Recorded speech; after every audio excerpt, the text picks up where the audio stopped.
हर साल भारत में करोड़ों युवा एक ऐसे सपने के पीछे भागते हैं जिसका दरवाजा बेहद संकरा है। हर साल 14 लाख छात्र जेई की परीक्षा देते हैं, 24 लाख से ज्यादा नीट में बैठते हैं और करीब 10 लाख युवा यूपीएससी का ख्वाब देखते हैं। लेकिन क्या आप जानते हैं, इनमें से सफलता का स्वाद सिर्फ कुछ हजार को ही मिलता है। इसी सफलता और असुरक्षा के बीच जन्म लेता है भारत का सबसे तेजी से बढ़ता बिजनेस, द कोचिंग इंडस्ट्री। और इसी क्रम में आते हैं खान सर और रोशन सर जैसे मशहूर टीचर्स के नाम। साथ ही शुरू होती है कोचिंग माफियाओं के बीच वर्चस्व को लेकर आपसी लड़ाई।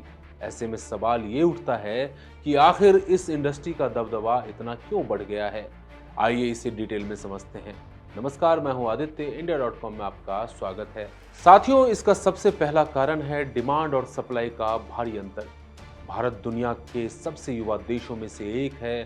हर युवा एक सुरक्षित और बेहतर भविष्य चाहता है, जिसके लिए सरकारी और प्रोफेशनल नौकरियां ही एकमात्र रास्ता दिखती हैं।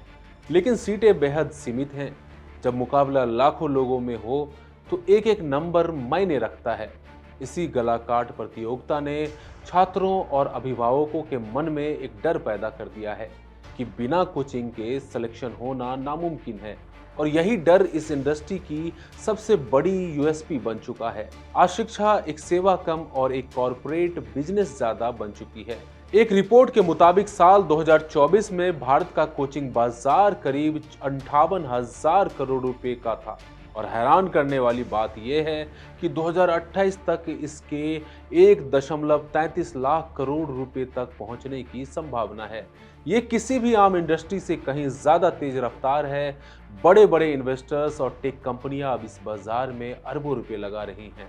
हर साल टॉपर्स की तस्वीरों को करोड़ों के विज्ञापनों में बेचा जाता है, जिससे आम परिवारों पर यह दबाव बनता है कि वे अपनी जीवन भर की कमाई इन कोचिंग्स की फीस में झोंक दे। लेकिन इस दबदबे के पीछे एक और कड़वा सच है, हमारा खोखला होता स्कूलिंग सिस्टम।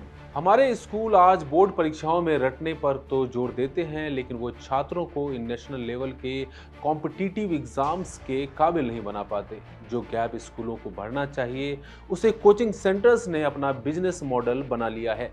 इन कोचिंग्स को चलाने वाले तथाकथित सर लोगों की पॉपुलैरिटी इतनी होती है कि उनके एक इशारे पर हजारों लोग इकट्ठा हो जाते हैं। अपनी इसी लोकप्रियता का फायदा उठाकर ये तमाम सर समय समय पर अपनी राजनीति और अपना व्यापार चमकाते रहते हैं। कोचिंग इंडस्ट्री का ये बढ़ता साम्राज्य सिर्फ एक बिजनेस की कहानी नहीं है साथियों, बल्कि ये हमारी युवाओं के तनाव, उनके माता पिता के आर्थिक बोझ और हमारी शिक्षा व्यवस्था की कमियों का एक बहुत बड़ा आईना है। वक्त आ गया है कि हम सोचें, क्या हम अपनी आने वाली पीढ़ी को सिर्फ एक रेस का घोड़ा बना रहे हैं या वाकई उन्हें शिक्षित कर रहे हैं।